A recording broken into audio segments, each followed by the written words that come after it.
is there just kind of a sense maybe in the locker room that like some of the success you've had over the last week could prove to be your big breakthrough or kind of maybe a turning point for you guys for the rest of the season?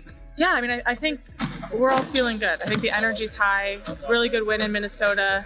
Had a chance to celebrate together. I think that only helps our chemistry. You know, all that stuff off the court definitely fuels us. We're having fun with each other. We're having fun together playing. So I think it is. I think this is a good moment for us. And, you know, especially we're playing without one of our best players. So to do that in those circumstances, we're really just proud of ourselves. The Las Vegas Aces, the self-proclaimed unstoppable dynasty of the WNBA, just got served a harsh dose of reality in front of the entire basketball world.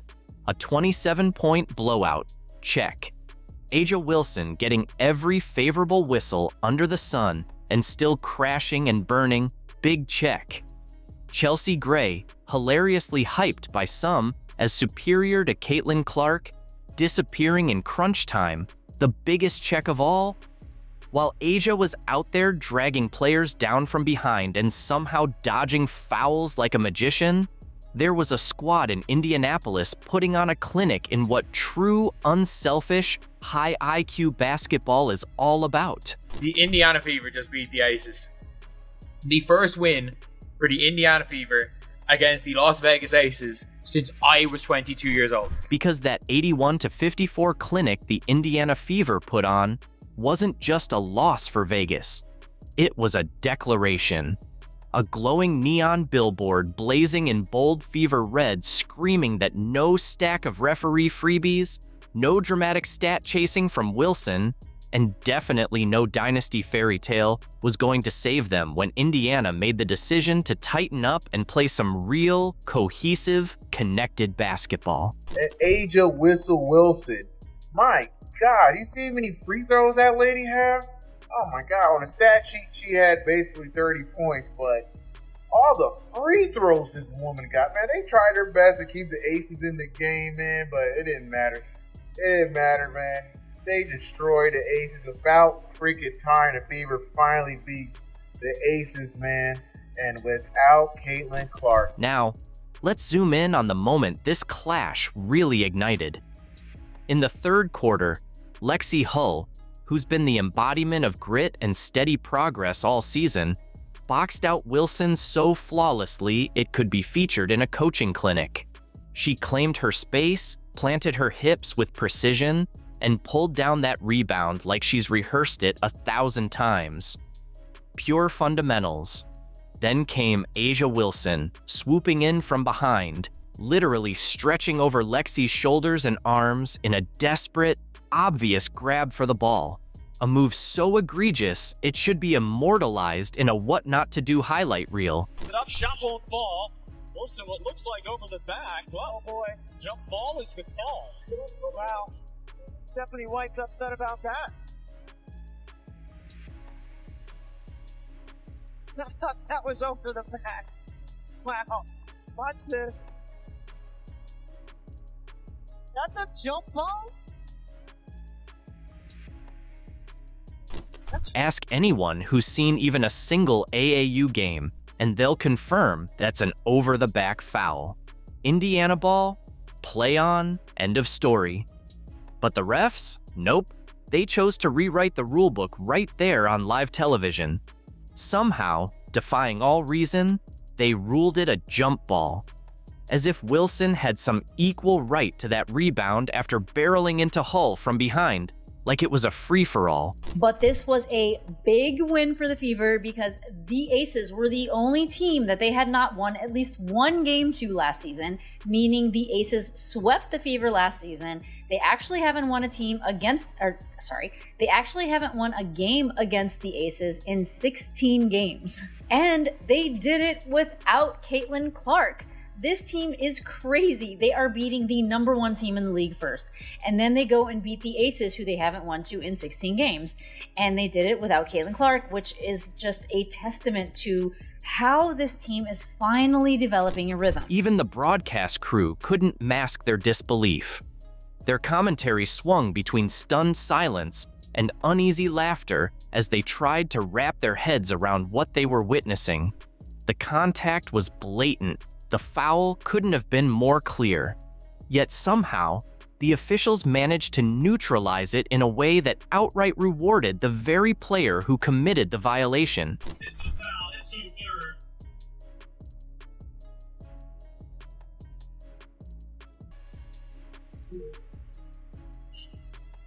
Lexie Hall, tremendous three at the base. The league at 50% shooting the three, draws for charge. But here's where it gets downright poetic. The Indiana Fever didn't fold or sulk. They didn't let the wobbly officiating throw them off course.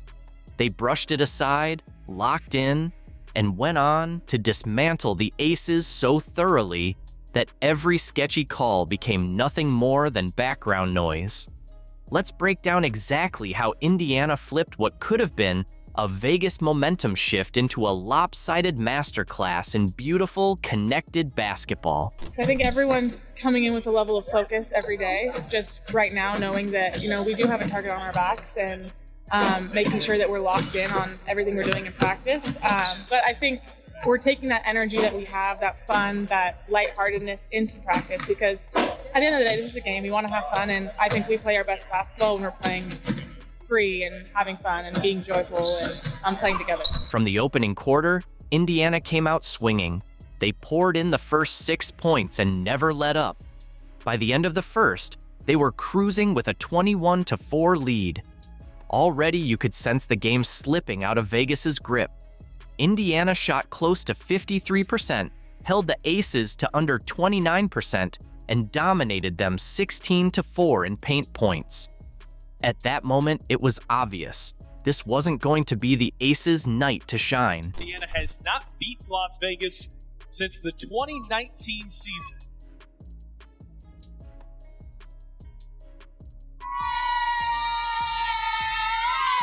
Since Howard, the Commissioner's Cup MVP, has us on the ball. Here is Boston right up the middle, untouched. Drive, gives it to the roller, Howard, and she scores from the middle of the paint. Timeout, Becky Hammond. Couple of Gamecocks going head-to-head. I mean, there's some physicality right there. We're really disciplined to the details, and we're playing with a high effort. But it was in the second quarter that the Fever went straight for the jugular. They outscored Vegas 25-10. That's not a typo. 25-10. Indiana scorched the nets at an unreal 82% clip, while Vegas stumbled to a miserable 24%. The Fever went a perfect 6 for 6 in the paint. The Aces, a sad 3 of 13. By halftime, it was 46-24. And let's be real, game over. And that controversial jump ball, it came right when Vegas desperately needed a miracle to get back in it. The refs basically threw them a lifeline, gifting them a possession they didn't earn and tossing them a chance to flip the momentum. We've been preaching this all season, being very disciplined and intentional with our actions. On both ends of the floor, we're doing that. And it's a high level of activity all over the place. I'm really proud of the girls. All smiles for the Fever through 20 minutes. It's a 22-point lead for the Fever. Indiana in front of Las Vegas, 46-24. For the Fever, it could have been one of those unraveling moments, but they didn't flinch. Lexie Hull did everything right and still got snubbed, the kind of thing that usually tilts young teams. Not this time. Vegas got a bailout call and a sliver of hope, but Indiana slammed the door shut. By the fourth, it was a full-on demolition. The Aces scored just 7 points, 7. Final score, 81-54, and even that feels generous. A'ja Wilson's stat sheet sparkled, but the game told a different story. Despite all the whistles in her favor, Vegas got run off the court. Meanwhile, Caitlin Clark, Lexie Hull, and the Fever didn't just win, they sent a message. The league's balance of power is shifting, and everyone just watched it happen in real time. But up, shot won't fall. Wilson, what looks like over the back. Oh boy. Jump ball is the call. Wow. Stephanie White's upset about that. That was over the back. Wow. Watch this. That's a jump ball? Apparently, that was ruled a jump ball, at least according to the official score sheet. You remember the play. Lexie Hull boxed out with textbook form, firmly holding her position, when Aja Wilson came crashing in over her back, swiping at the ball. Somehow, the refs called that a 50-50 ball. But you saw it. The broadcast crew was stunned. Coaches were irate. For thousands watching at home, that moment confirmed a growing suspicion. This wasn't just a bad call, it lit the fuse. It captured a deeper issue players and coaches have been quietly protesting for months. And now, thanks to this viral clip, pressure for an official investigation is building fast. But this was a big win for the Fever because the Aces were the only team that they had not won at least one game to last season, meaning the Aces swept the Fever last season. They actually haven't won a game against the Aces in 16 games. And they did it without Caitlin Clark. This team is crazy. They are beating the number one team in the league first. And then they go and beat the Aces, who they haven't won to in 16 games. And they did it without Caitlin Clark, which is just a testament to how this team is finally developing a rhythm. The players have had enough, and the league is finally starting to feel the heat, especially with the collective bargaining agreement looming. You can see it in their frustrated reactions on the court, hear it in the tension in their voices, and watch it in coaches practically exploding from the sidelines. This isn't about one missed call. It's a quiet uprising against a league that's allowed biased, inconsistent officiating to fester.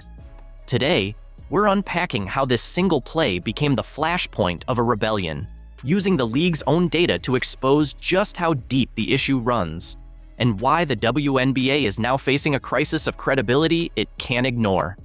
Let's rewind and break down the moment that lit the fuse. And Aja Wilson. My God, you see how many free throws that lady have? Oh my God, on the stat sheet she had basically 30 points, but all the free throws this woman got, man, they tried their best to keep the Aces in the game, man, but it didn't matter. It didn't matter, man. They destroyed the Aces. About freaking time the Fever finally beats the Aces, man. And without Caitlin Clark. Even the commentators, usually masters at tiptoeing around criticism, were stumbling over their words, trying to make sense of it in real time. Because at its core, the play was as basic as basketball gets. Every kid who's ever laced up knows this. You get between your opponent and the hoop, you box out. That space is yours, period. Lexie Hull did everything right. She sealed off Wilson, held her ground, and got into perfect rebounding position. Wilson, on the other hand, skipped the fundamentals, lunged over Hull's shoulders, made obvious contact, and blew up the play. That's a textbook over-the-back foul. 99 times out of 100, that's Indiana Fever ball. Easy.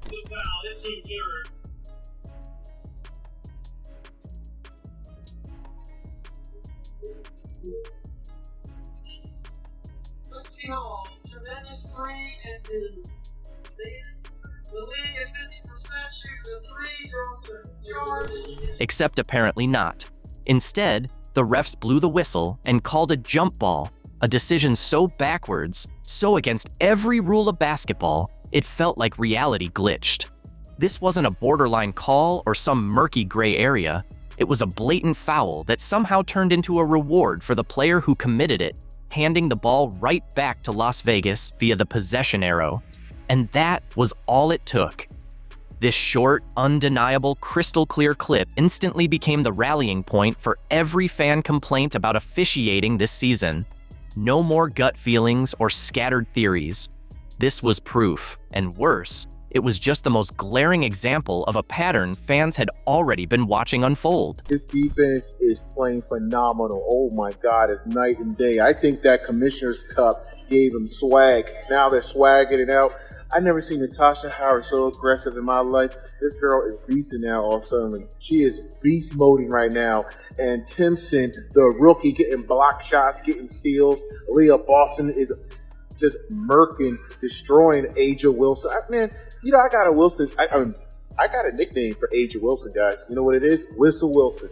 Because this lady is always getting whistles She's the person with the special whistle, guy. Every freaking time. And then she goes to the free throw line. Freaking free throw merchant. I think she's related to SGA. But anyway, she's not playing that great. Because when you zoom out from that one play, it fits into a much larger, more troubling pattern. Fans even have a name for it, Whistle Wilson. And it's not just a Twitter punchline, it's practically a grassroots analytics movement now. The most dedicated WNBA watchers have been tracking A'ja Wilson's every minute, logging every soft call and every no call she gets away with. And this game put it all in the spotlight. The numbers are jaw-dropping. Wilson went to the free throw line 13 times. The entire Indiana Fever roster, 12 players, 4 quarters, got there only 17 times. One player nearly matched an entire team's total on her own. Let that sink in. The Aces tried to put a little run together to start the third quarter, and Sophie Cunningham and Lexie Hull shut that down. They shut it down by hitting some big shots. All right, that steal led to the only 2 points that Sophie Cunningham had, but it was big. So right here, let's start Aaliyah Boston right here. That's Sydney Colson to Boston. She's going to drive into the lane. Wilson. And I've got to tell you, she gave A'ja Wilson all she could handle. And this wasn't just online noise. It was unfolding in real time on the broadcast. The commentators couldn't ignore it. Even as they tried to stay composed, they admitted it outright. The whistles were clearly favoring one side. One analyst put it bluntly, they're trying to keep Vegas in it. Another added more carefully, but didn't deny it. Even the seasoned pros, usually careful with their words, had to call out the obvious. Superstars like Wilson are playing with a completely different rulebook. A'ja Wilson, she got a favorable whistle in the second half, but it is what it is. Superstars get the whistle. Unless your name is, 29 points for A'ja Wilson, 3 boards, 3 personal fouls, 3 turnovers, 9 for 18 from the field, 11 for 13 from the free throw line. Look at the rest of her team. 2 points, 2 points, 2 points, 6 points, 0 points, 4 points, 2 points, 3 points. Dana Evans, 1 for 10, Dana Evans. Oh my goodness. Superstars get the whistle. The commentators said it like it's just a fact of the game. But that kind of acceptance is exactly what's eroding trust. Because when fans start to believe the WNBA's biggest names are shielded by invisible layers of special treatment, it chips away at the core belief that games are decided by skill and grit, not by who the refs choose to favor. That jump ball debacle wasn't just a missed call. It was a chilling confirmation of every fan's worst fear, that outcomes might be shaped by biased officiating, not by what actually unfolds on the court. So what do you think? Is the special whistle real? Drop your take below. I want to see where everyone stands. Caitlin Clark's new Kobe PE shoe sold out in less than a minute. And I saw so many tweets about this, so many people who were so sad that they missed out on the shoe. I saw that there was this one Dick's store and people were lined up around the corner, like camping out, trying to get the shoe. Nike just pulled off the biggest corporate face palm of the decade, and A'ja Wilson is absolutely livid. They poured mountains of cash into hyping up Wilson's brand, while Caitlin Clark lit up social media every single time she so much as laced her sneakers. Now, Nike's finally woken up. Nike finally delivers Caitlin Clark PE. Is this the first Caitlin Clark exclusive Nike commercial since she's entered the WNBA? I know she's made a cameo here, she's made a cameo there, she was featured as part of this rollout here, featured as part of this rollout there, but is this our first official Caitlin Clark solo commercial? They've spent years betting the farm on the wrong superstar. Now reality has slapped them in the face. And as they shift toward the woman who actually makes cash registers sing, Wilson's throwing a meltdown that's pure Broadway. Because let's be real, this drama isn't just about flashy sneakers. It's Nike finally admitting they wasted years backing the wrong face while Clark's mere presence crashes their website harder than your grandma on Facebook. Caitlin, and was thought to be a colorway made just for her up until just a couple days ago, where Nike's official images of the shoes got leaked and the announcement was made saying that everyone will now have a chance to wear her. All right, let's pull up the receipts because numbers don't do sugarcoating. A'ja Wilson's kicks? Yeah, they launched with hype, but reports say there's still so much stock it's basically headed for the clearance rack. Meanwhile, Caitlin Clark strolls in, drops a Kobe collab before even having her own signature line, and 13,000 pairs disappear in about a minute. Not 5, not 10, literally 60 seconds. That wasn't a product drop, it was a full-blown feeding frenzy. Well, I don't think I'd be in the wrong to say Caitlin Clark's Kobe is the sneaker of the week, and everyone's focus is mostly on this one. If you really wanted that shoe, I hope you put your footwork in, because there's supposedly only 13,000 pairs of sneakers out tomorrow. Combine that with a really high resale value, I expect this shoe to be a relatively difficult comp. But my hope seriously is that with Caitlin Clark's sneaker coming out, that this sets a precedent and we might see other exclusive player edition Kobe's drop for the public. The Nike site didn't just lag, it basically waved a white flag. Secondary markets exploded instantly. When Caitlin Clark gear drops, it's like Black Friday on steroids. Meanwhile, Wilson's line is gathering dust, quietly getting escorted to the clearance rack. These things is some fire. I'm telling you, where there's smoke, there is fire, and these things is hitting so hard. And who got a bot? Who a shoe plug? Because I need 2 pairs. I need one for the sneaker wall, and I need one for my feet, because these things is hitting right here, and no, I don't want to pay $600 on Go. Now, here's the real juicy part. Nike spent 2 whole years pampering A'ja Wilson's sneaker line. They gave her the royal treatment. Custom logos, hand-picked designs, personal touches everywhere. Celtic symbols to honor her parents, grandma's favorite sayings on the sole, you name it. It wasn't just a basketball shoe, it was basically a family scrapbook you could wear. I lost all respect for A'ja Wilson. I don't want to hear her opinions. I don't care what she has to say from this point on. When you keep a Nike deal 2 years in secret while you're spewing all that crazy stuff about Caitlin Clark in the Time magazine, read it. Read what she said in the Time magazine. Yet you had a Nike deal the whole entire time. Meanwhile, Caitlin's still rocking repurposed Kobe's. No personal logo, no signature line yet.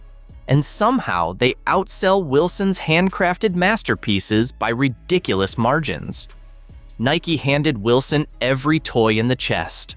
Yet Clark's hand-me-downs break the internet without even trying. It's almost tragic. So it's finally here. Caitlin Clark sneakers from Nike is finally dropping. She was signed to them last year, and the sneakers is a year late in my opinion, but nonetheless I'm excited because these sneakers is finally coming out. But what does annoy me a little bit is that this is a collaboration with Kobe. Now, Kobe, respect to Kobe, legend, rest in peace, great basketball player. But in my opinion, Caitlin Clark is a big enough star and she's creating her own legacy. So I feel like, at least for her first sneaker, it shouldn't be a collaboration with any other player, dead or alive, in my opinion. I feel like Caitlin should have, for her first shoe, had her own original design just for her. And we've got to talk about the giant pink elephant in the room, A'ja Wilson's Me First energy. This is someone hustling harder for personal accolades than most politicians during campaign season. She finally got her custom kicks, her cryptic logo no one gets, her sleek Nike ads even directed by Malia Obama. And yet, she still acts like the universe owes her a standing ovation. Meanwhile, Caitlin Clark just steps on the court, sinks a casual 30-footer, and oops, she's Nike's biggest female cash cow since MJ. Wilson's out here loudly demanding her flowers, while Clark quietly builds an empire just by existing and being incredible at basketball. And all of this was done while the shoe's being developed, while the collection's being done. To demonize Caitlin Clark and try to label her as a privileged white girl that's getting all the privileges, even though she earned everything she got. This ain't about color. This is about good and bad. And I honestly find this a little evil. I find this evil. This is beyond bad, because you had the ability to speak up and say, hey, everybody, relax. Don't get on Caitlin Clark. She got a shoe deal. That's cool. I got one too. Mine's taking a little bit, but it's going to come out. Just be patient. She could have came out and said that, but she didn't. The best part? Nike tried so hard to make Aja happen.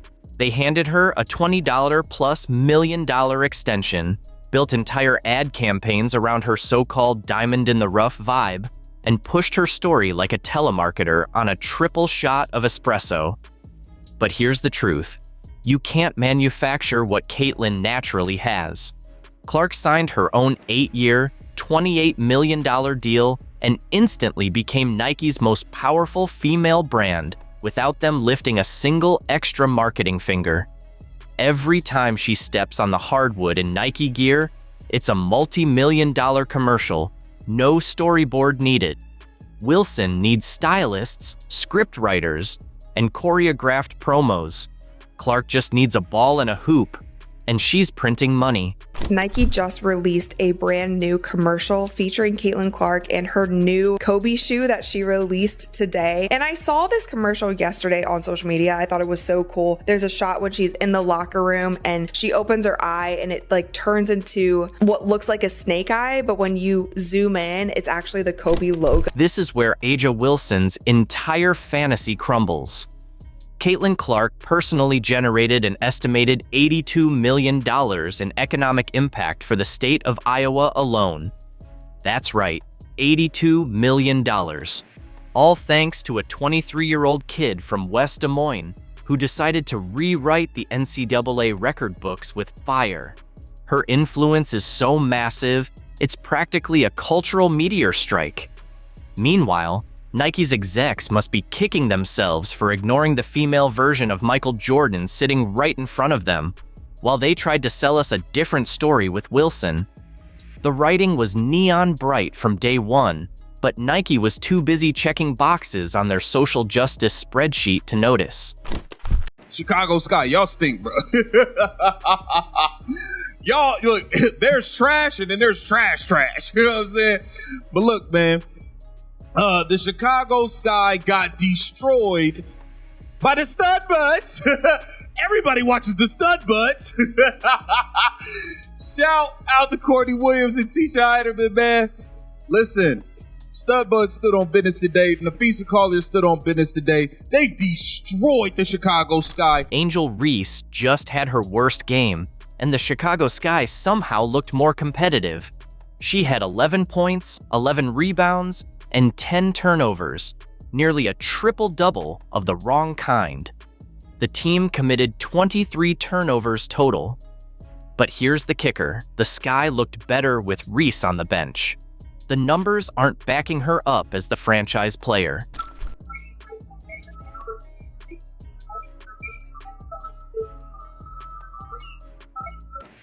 Tisha Heidemann continues her play that she has done so good. This Rebecca Allen gets it in to Reese. Oh, she walked. Angel Reese. That Reese Collier matchup has been a good one so far tonight. The double team comes and Reese passes it into the backcourt. Heidemann catches up to it. Right into the hand. The 91-68 score doesn't capture it all. Minnesota methodically tore apart Chicago's game plan from the start. The Lynx controlled every possession and dismantled the Sky quarter by quarter until it looked like two different sports. It was a nightmare performance. 9 turnovers to 3 assists. And like some of these were like calamitous turnovers. Like I don't know what she's trying to, obviously, I don't know where she's trying to release the ball from there. Like she shoots shot from her hip right then. I don't know what she's trying to do here. I really don't know what she's trying to do.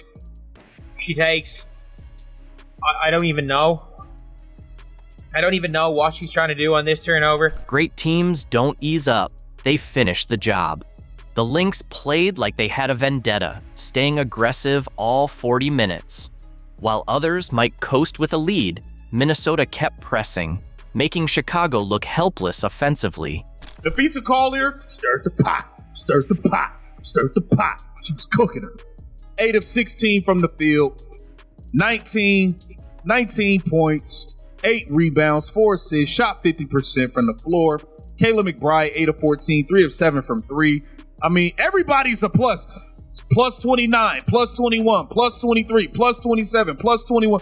Everybody's a 20 plus for the Minnesota Lynx. Chicago shot just 39.3% from the field, proof of how smothering Minnesota's defense was. Every possession was a struggle, with forced shots and hesitant passes.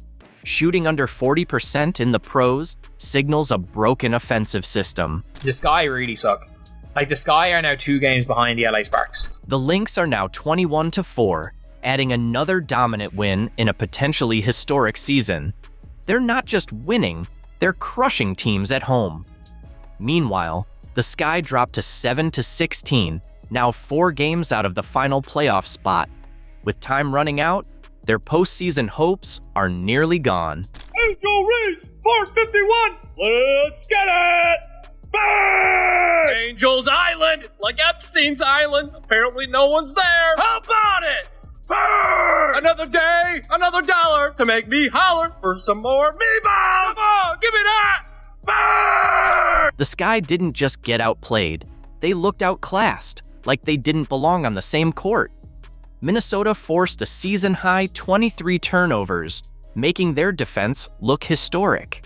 That's not just bad execution. It's a sign of serious issues with ball security and basketball IQ throughout Chicago's roster. Especially with this girl turning the ball over 8 and 9 times a game. Last game before the game before she sat out before All-Star break, she had like 7 turnovers, and y'all act like it didn't matter. It's so funny. It's so funny. Y'all are turnover police and turnover merchants when it comes to everybody else. Well, technically not everybody else, just Caitlin Clark, who averages like 9-10 assists a game.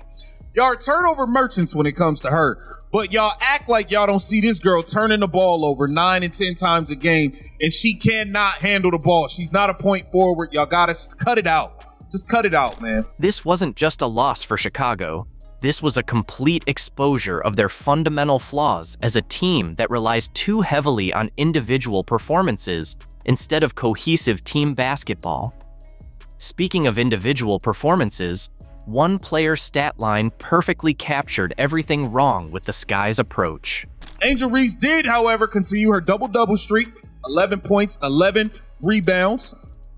So she continues her double-doubles, McDoubles, you know what I'm saying? Angel Reese had 11 points and 11 rebounds, but still looked like the worst player on the floor at times. Her 9 career-high turnovers erased any positives. When your franchise player gives the ball away that much, it's not just bad, it's sabotaging your team's chances. Angel Reese had 9 turnovers. Yo, listen, y'all gotta stop with this point forward foolishness, man. Let's take a look, man. Hold on, man. Y'all be wildin'. Y'all be wildin', son.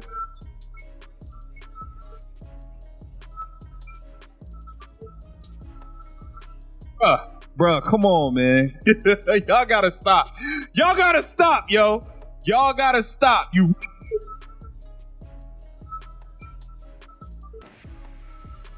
Reese's double-doubles built her reputation, but this game exposed how hollow they can be when paired with major mistakes. She repeatedly gave the ball away, turning routine passes into gifts for Minnesota. Every time Chicago gained momentum, another Reese turnover shut it down. All right, y'all have to accept the fact this girl is not Alyssa Thomas. Can y'all just stop playing games now? Can y'all just stop playing games now? This girl is not Alyssa Thomas. Y'all, Foulon, y'all been turnover police. She had another 9 turnovers today. 9 turnovers to 3 assists. A minus 19. 9 turnovers to 3 assists. And y'all keep trying to act like this girl's a point forward. Y'all got to stop playing games, man. Stop playing games, bro. Reese's 9 turnovers weren't flukes. They were fundamental breakdowns. She threw no-look passes to Lynx players, traveled in the post, and made wild passes out of bounds. Even under light pressure near half court, she kept losing the ball. Basic skills simply failed her. Come on, man. Traveling, just traveling, just doing all types of stuff. Like, what? Yo, the sky is bad. This game exposed Reese's flaws as a point forward, a role needing ball handling, vision, and smart decisions. She had 3 assists and 9 turnovers, a ratio that would shame even a high school player. Though she's tied with Elena Del Don at 42. Career double-doubles in fewer games, that stat hides major weaknesses. Critics now question whether her numbers actually help her team win, and this game gave them plenty of proof. Bro, y'all have to stop playing games. She's not a point forward, bro. Stop playing games. Look, where are you? First of all, you're making a post entry from the logo, from the half court marker. Where are you going with the ball? Where are you going with the ball? Why would you try to make a post entry from right there, man? Reese picked up her 7th technical foul of the season, now leading the league and sitting 1 away from suspension. Stemmed from a minor verbal exchange, highlighting her lack of composure when her team needed steady leadership most. Can somebody explain to me why Angel Reese keeps driving at Klindakova? Like, Klindakova has literally blocked Angel Reese 6 times this season. By herself. Like, she got free throws on this. I don't know how. And then, she immediately tries to start a fight with somebody. And gets teed up. And is like 1 off a suspension. She gets swatted. Hits the deck. Like, there's absolutely no foul in that. She gets a good whistle. Jumps up and then goes at somebody on the other team. Who's she go at? She goes at Diamond Miller, her former Maryland teammate. And like, Angel's 1 tack off a suspension as well. This game showed the gap between stat padding and winning basketball. While Reese hunted rebounds and racked up turnovers, Nafisa Collier and Kayla McBride each scored 19 points by playing within the offense. Their smart cuts, open threes, and efficient post-ups came without forcing shots or dominating the ball. Just clean, team-first basketball. Now, am I surprised that they blew them out? No. Minnesota Lynx is probably the 2nd best team in the league after the New York Liberty, in my opinion. And the Chicago Sky are the gum on the bottom of the shoe of the league. So we knew this would happen, but we are not seeing the continued growth from the Chicago Sky players. I mean, Camila Cardosa, 4 of 12. She had 10 and 10. But you expecting her to play, 4 of 12, you expected more than that. Angel Reese was 4 of 8, 11 points, 11 rebounds, 3 assists, 9 turnovers. She was a minus 19. Courtney Williams added 10 points and 7 assists, showing how the Lynx thrive through balanced team play. She kept the offense flowing, creating chances while scoring when needed. With threats at every position, Chicago couldn't lock in on one player. Minnesota's team-first approach overwhelmed the Sky's defense, proving once again that team basketball beats individual talent every time. The Indiana Fever beat the Dallas Wings 102-83. This was a highly anticipated game because it was going to be the first time that Caitlin Clark and Paige Beckers would be going up against one another in the WNBA. For 5 years, basketball fans have witnessed one of the sport's most electrifying rivalries. Caitlin Clark versus Paige Beckers. 2 high school sensations who took separate roads, Clark to Iowa, Beckers to UConn. In college, Clark owned the spotlight, especially during the NCAA tournament showdowns. Even with legends like Gino Auriemma doubting her ability to thrive in the WNBA, Clark never flinched. Last night, destiny brought them together again, this time as pros, with the Indiana Fever hosting the Dallas Wings. But what followed wasn't just a matchup. It was Clark rewriting history in a way only she has managed to do, twice.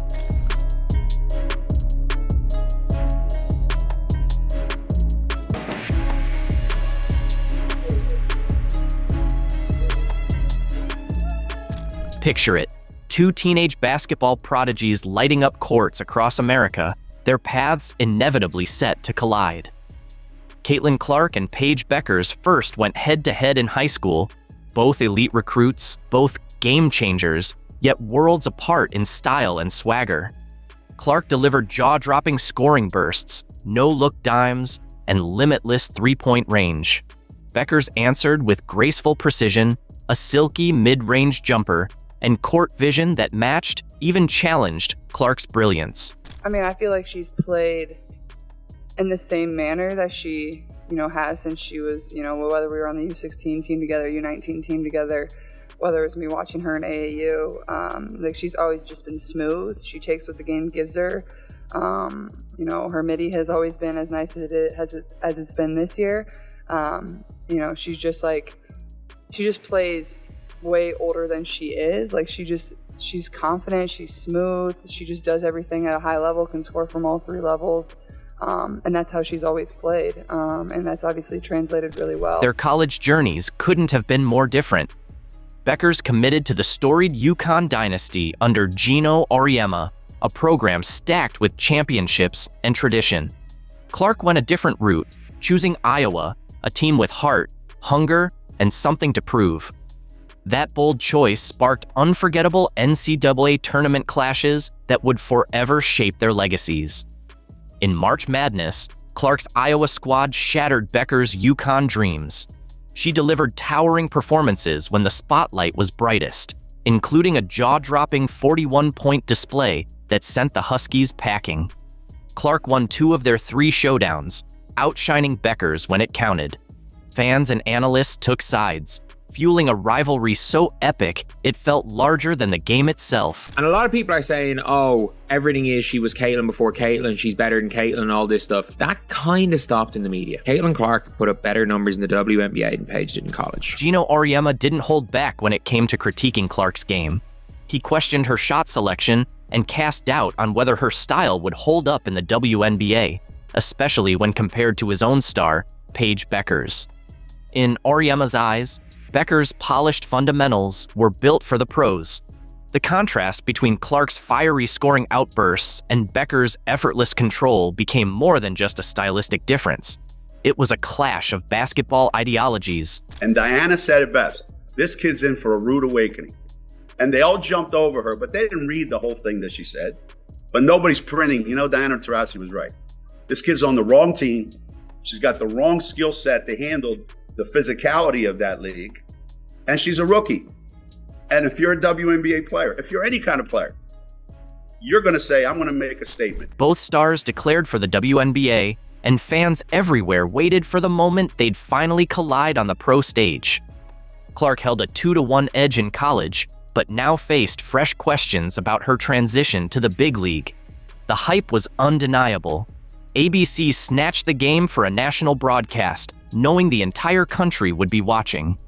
With Clark battling early struggles on a rebuilding Fever squad, this showdown wasn't just another game, it was a pivotal moment for her legacy. Talking to our player development coach yesterday, and he was just sent me a few things of even Steph going through a slump. I think he was 27 for his last 70 or something like that. The best in the world go through it, and I think that's where you can find your confidence. And I think the thing I always fall back on is I know how hard I've worked, so this isn't something that's going to last, and the best players in the world go through this. So I feel like I'm getting good shots, and I think that's why it's frustrating, because those are the shots that I make. But here's where it gets interesting. Clark's Fever were reeling heading into this high-stakes clash. They had just taken back-to-back losses to teams that, on paper, they should have beaten. The LA Sparks and the Golden State Valkyries handed Indiana defeats that had fans frustrated and baffled. These weren't juggernauts. They were beatable teams the Fever were expected to roll over. I feel like this stretch, this is a big game for us. I think we've struggled in the fact that we're able to play one good game, and then we play a bad game, then we play a good game, then we play a bad game. So I think for us is we got to find a way to be able to stack really good games together. And then we go on the road, and we're on a back-to-back, which is just a challenge in itself. No matter who you're playing, we play Connecticut, then we play New York. So I think Steph's message was, yes, All-Stars coming up, that break's coming up, but our focus is on these 3 games that we have left. So in that sense, I do think it's critical that our focus just remains on the game in front of us. And I feel like that's what everybody in the locker room is doing. Behind the scenes, a clash of basketball ideologies was bubbling between Caitlin Clark and Coach Stephanie White. Clark thrived in a fast-paced, up-tempo game, one built on transition and quick strikes. White, on the other hand, favored a more methodical half-court approach. That difference in vision wasn't just tactical, it created real tension inside the Fever organization. The breaking point came during a heated sideline exchange in the game against the Atlanta Dream. Cameras captured every second of their intense back and forth, the emotion unmistakable. That moment laid bare the growing divide between star and coach, turning a simmering conflict into a full-blown storyline. There is definitely something going on within the locker room, the front office. Something is off, man. This is the 3rd situation in one game we have had involving Caitlin Clark and the coaching staff and pretty much another player. And it looked like Caitlin Clark and Stephanie White definitely had a situation where they was in a heated exchange right before halftime. Lineup instability only added fuel to the fire. Clark was just coming back from injury, trying to regain her rhythm. Damiris Dantas had rejoined the team after national team duties, further shaking up the rotation. The result? Disrupted chemistry and a team struggling to find its footing. The Fever couldn't lock down a consistent lineup or offensive identity. Roles were still shifting, timing was off, and the offense looked completely disjointed. Game after game, missed shots mounted, turnovers snuffed out any momentum. The fast break brilliance Clark thrives on? Nowhere to be found. Even Clark admitted the team was stuck in a frustrating pattern. I think we've struggled in the fact that we're able to play one good game, and then we play a bad game, then we play a good game, then we play a bad game. Her shooting slump added to the worries, but she stayed defiant. "I'm never going to stop shooting," she said, likening herself to Steph Curry when he hits a cold patch. The Fever finally snapped their losing skid with a win over Atlanta, but the victory didn't fix the deeper issue. The tension between Clark and White lingered. The philosophical rift wasn't resolved. It was just paused. You know, it can be frustrating when your shot isn't going in the way that you want it to, but then like I look at the box and it's like I'm really 4 shots away from having a really good game, a really good shooting game. So that's where you find your confidence, and I know those are shots that I can make, and I'm never going to stop shooting. So, I mean, until I break out of it, I'm just going to keep launching, and that's all I know, and I'm still confident in everything that I can do. The Dallas game became more than just a regular season matchup. It was a pivotal test. With Clark eager to prove that her fast-paced, high-vision style could thrive at the pro level, and Paige Beckers standing across from her as both a rival and symbol of that challenge, the stage was set. This wasn't just a game, it was a statement. Clark was ready to show that when she's free to lead her way, the Fever's ceiling disappears. It's going to be a jump. Now here it looked like a jump. There, this looks like a foul to me. Yeah.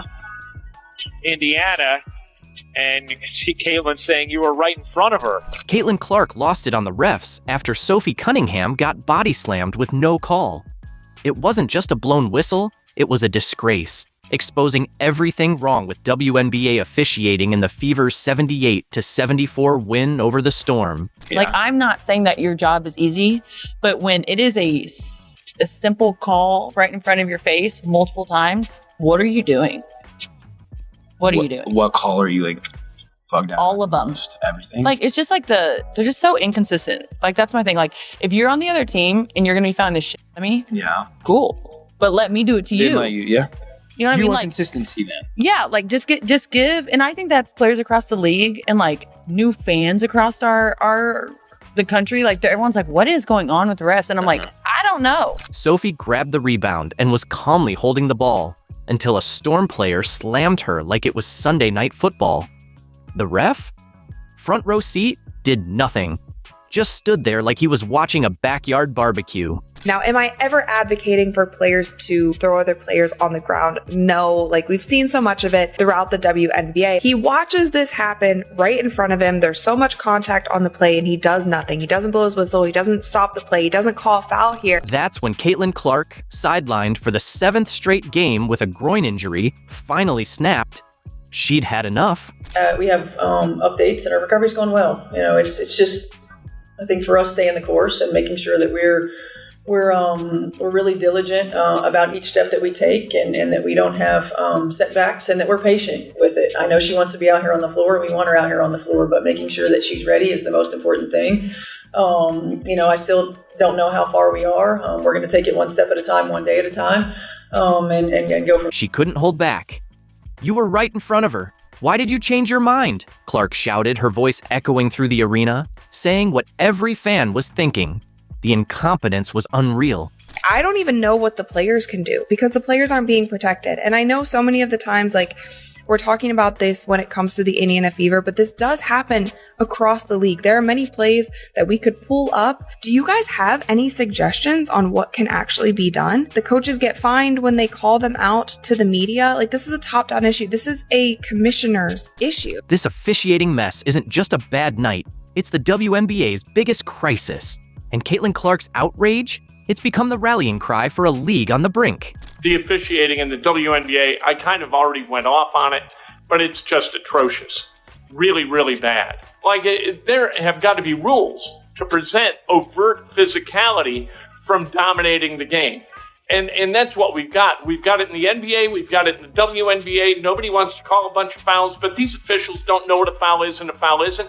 They can't even tell when a ball goes out of bounds. Like, you've got 2 million plus people watching some of these games.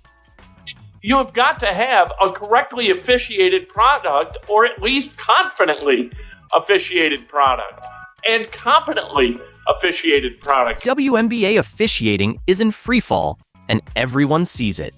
Blown calls keep stacking up, while Sophie got fined $500 for a TikTok mocking refs. Meanwhile, real hits go unchecked. Commissioner Engelbert shrugged it off. But this isn't about losing, it's about player safety and respect. This year, it's not just Caitlin Clark. If you wear that Indiana Fever jersey, consider it done. The refs are not going to be fair, and they are going to cheat and do whatever it takes to do what the higher-ups say. Even the league's biggest names are fed up. Becky Hammond's been losing it publicly. Kelsey Plum shows up to pressers covered in scratches, asking how she got mauled for 40 minutes and only shot 6 free throws.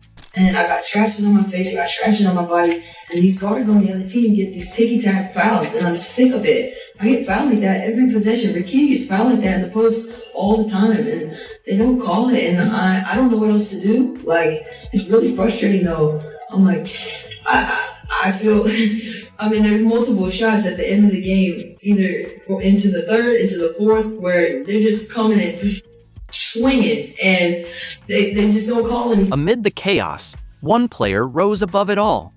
Sophie Cunningham. She delivered another clutch performance, proving she's the Fever's go-to star with Caitlin Clark still sidelined. Gabby Williams storms inside, can't finish it, follows it up into the arms of Bibby, just signed for the rest of the season by Indiana. Been a perfect fit at the stretch 4. Cunningham connects on a 3. And just look at her frame, 6'6" and super long. Cunningham connects on another 3. She lit it up with 17 points on 5 of 6 shooting, including 4 of 5 from deep. And yep, she was the only Fever player to hit a 3 all game. Big games from Sophie Cunningham, the only player on the Indiana Fever to make her 3 tonight. The Indiana Fever were 4 of 21 from downtown, and Sophie Cunningham hit all 4 of those 3s. 17 points. And the difference between this and the Lynx game, which was Sophie Cunningham's last really good breakout game, this wasn't late. This was, oh, we're struggling offensively, somebody needs to come through, and Sophie Cunningham came through for us. Sophie's no fluke. She's been on fire. Dubbed the Blonde Bomber for her clutch 3s, she's thrived since that viral Sun Brawl backing Clark, gaining 800,000 followers and skyrocketing jersey sales. Sophie the Blonde Bomber. Sophie the Trophy lit it up again tonight. Man, she has been nothing short of spectacular as of late. 5 of 6 from the floor, 4 of 5 from 3, 3 for 4 from the free throw line, 17 points, 2 assists, 5 rebounds. Sophie, the blonde bomber, has been on fire. Sophie stepped it up in a big time way. That is what you need. When your best player is out, you need the ancillary pieces to step up and deliver. And that is what Sophie Cunningham has been doing for them. Sophie's rise from enforcer to star has been a season highlight. Now the Fever's most reliable scorer, she's a fan favorite. But even her heroics couldn't stop another near collapse of a 12-point lead. The Fever did everything possible to blow a game, but still come out with the win. That was a near epic level collapse, folks. Wow, it should have never gotten that close.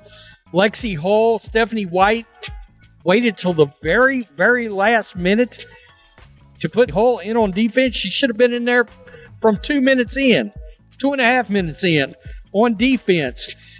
They could not seem to get a big rebound to save their life, and this almost turned into a disaster. The Fever were rolling, up 55-42 in the third behind Sophie's hot streak. But the moment they relaxed, everything unraveled. It's like they're allergic to success without Clark. Seattle closed the quarter on a 10-2 run, slicing the lead to 4, and just like that, a sure win turned into a full-blown nail-biter.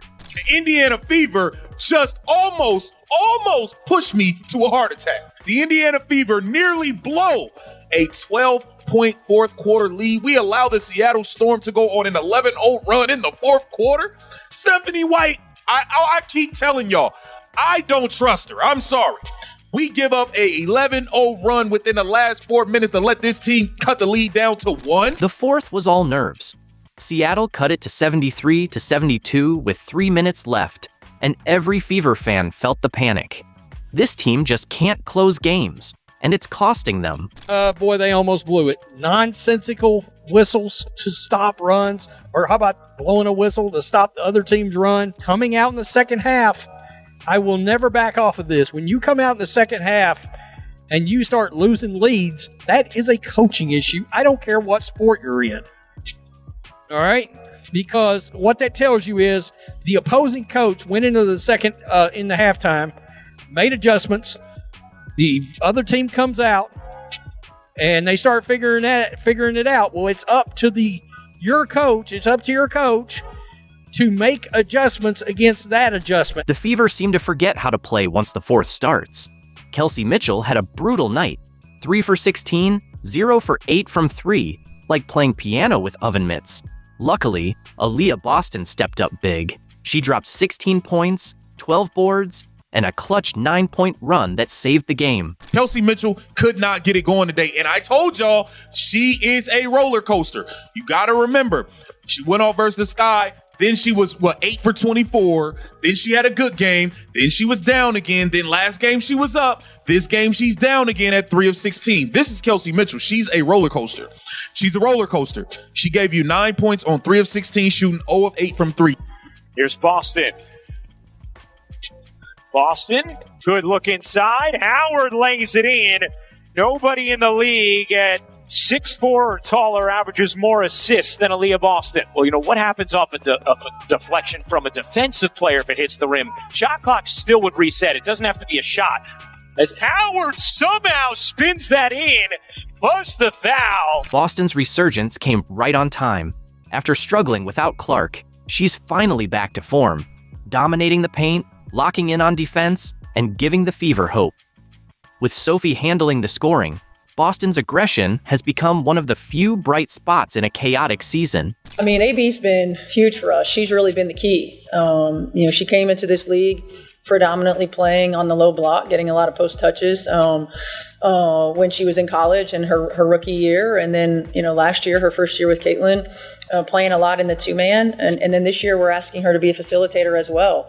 A hub for us on the offensive end of the floor while being more versatile on the defensive end than she probably has ever been. And she's just continued to step up to the challenge and grow and be better.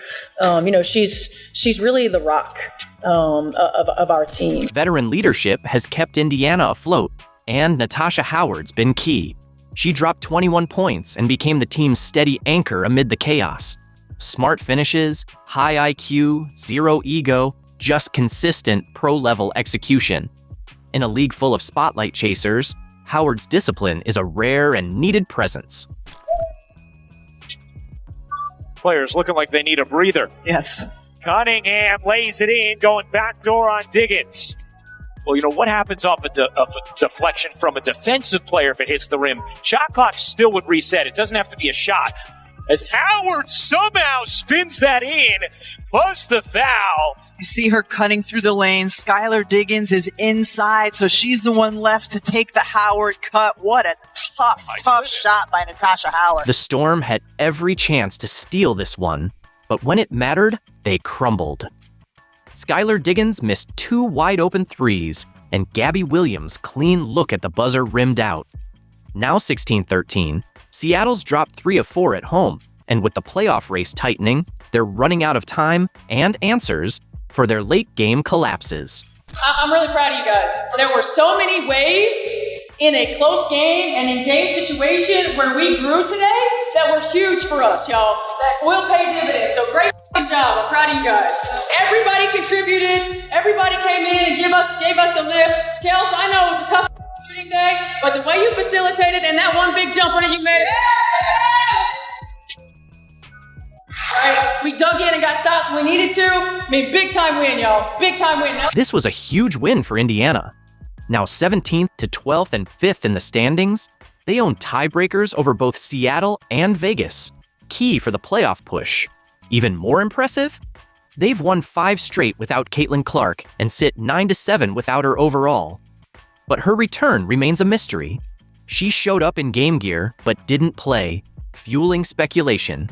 With tough matchups ahead and playoff spots on the line, every game and every unanswered question matters.